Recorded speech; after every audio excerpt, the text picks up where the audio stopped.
aí, sejam bem-vindos para mais um vídeo de listas aqui nesse canal. Eu sei que vocês gostam bastante quando eu faço as listas aqui no canal, então eu decidi fazer uma mais ambientada no que a gente tá fazendo. Como a gente tá falando bastante sobre coisas retrô, eu tenho o pay-per-view retrô e tudo mais, eu decidi falar sobre os melhores heroes dos anos 90, ou seja, os melhores vilões, pelo menos na minha opinião, da década de 90. Porque não tem como a gente falar que a década de 90 não tiveram grandes vilões, inclusive alguns que viraram mocinho depois. Então nesse vídeo eu vou listar os 5 melhores vilões, na minha opinião, dos anos 90. Então antes de mais nada, já deixa o like aqui embaixo, se inscreve no canal se você é novo por aqui, pra você não perder nenhum dos conteúdos que eu faço, e também me segue nas redes sociais, é tudo Central Wrestling, tá aparecendo por aqui, que é onde a gente pode trocar mais ideia, belezinha? Também cola no nosso Discord, que é onde você pode assistir os shows, vai assistir o pay-per-view, vai assistir o pay-per-view retrô e tudo mais lá junto com a gente. Belezinha? Sim, eu tô deixando meu cabelo crescer e não sei até onde vai. Ele só tá crescendo, só tô deixando crescer. Vamos ver. Quando me der na telha eu corto, senão vai ficar aí. O bom é que eu vou ter tudo em vídeo pra ir vendo a evolução total. Sem mais delongas, bora lá. Em quinto lugar eu coloquei o Mankind. Aqui é importante a gente colocar que eu coloquei o Mankind de quando ele chega na WWE. Porque no momento que ele chega na WWE, ele tem aquela run dele, aquela primeira feud dele com o Undertaker, que pra mim ali ele tá um heel perfeito. Ele junto com o Paul Bearer ali faz uma história toda com o Undertaker que é muito boa. E eles fazem aquelas lutas, né, dos dois, né, que são excepcionais. Aquela Boiler Room é sensacional. É uma luta que hoje em dia, se você for assistir, você vai gostar, porque é muita coisa acontecendo. Vale ressaltar de que nesse momento era só Mankind mesmo. E tem uma curiosidade, inclusive, que eu acho legal. A máscara do Mankind, na verdade, tinha sido desenvolvida pro Undertaker, quando o Undertaker acabou quebrando o rosto. Então,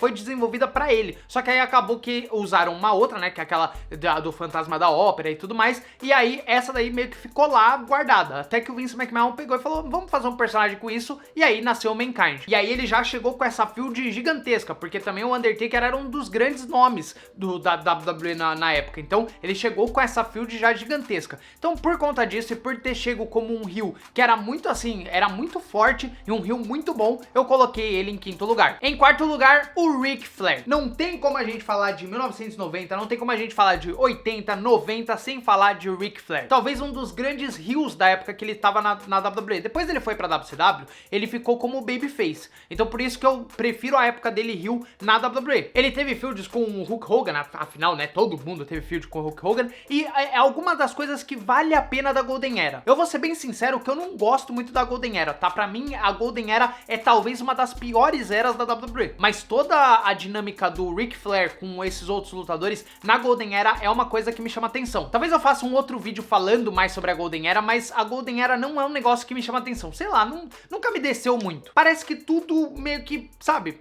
é isso. Mas o Ric Flair fazia um trabalho excepcional, excelente como um heel nessa época. Em terceiro lugar, Undertaker. Eu sei, eu falei que o Undertaker era babyface, mas agora eu coloquei ele como heel? Como assim? É que não tem como a gente falar de 1990 sem lembrar do Undertaker Ministry of Darkness. Eu vou ser bem sincero que eu tinha medo real do Undertaker. Eu já tive um pesadelo com o Undertaker. Então por conta disso eu coloquei ele aqui porque, cara, a Ministry of Darkness foi uma stable que o Undertaker criou que era, assim, pra mim, hoje em dia, isso daí não poderia passar jamais. Porque tinha ele crucificando uma galera, tinha ele fazendo, enforcando uma outra galera, era bem bizarro. Tudo bem que depois acabou meio que virando um twinner, meio que não era tão heel assim. Mas, cara, só por me dar tanto medo, eu decidi colocar nessa lista. Porque é absurdo. A pessoa dos anos 90 que não tinha medo do Undertaker, você, cara, assim, desculpa. Se você começou a acompanhar depois, 2008 e tal, e aí, não tinha medo do Undertaker, eu até entendo. Agora, quem acompanhava naquela época não tinha medo do Undertaker, eu acho que você tá mentindo. E agora, talvez seja um momento de controvérsia aqui desse vídeo, porque é totalmente um achismo meu e totalmente um fã-clubismo meu, tá? Em segundo lugar, nós temos o Triple H. Se a gente tá falando de 1990, eu vou dar uma liberdade poética aqui pra colocar a Attitude Era. E pra mim, o maior heel da Attitude Era é o Triple H. Talvez vão falar do The Rock, mas pra mim o The Rock tem um tempo ali meio pequeno de heel, depois ele já começa a ser o babyface, e aí ele começa a feudar com o Triple H, que pra mim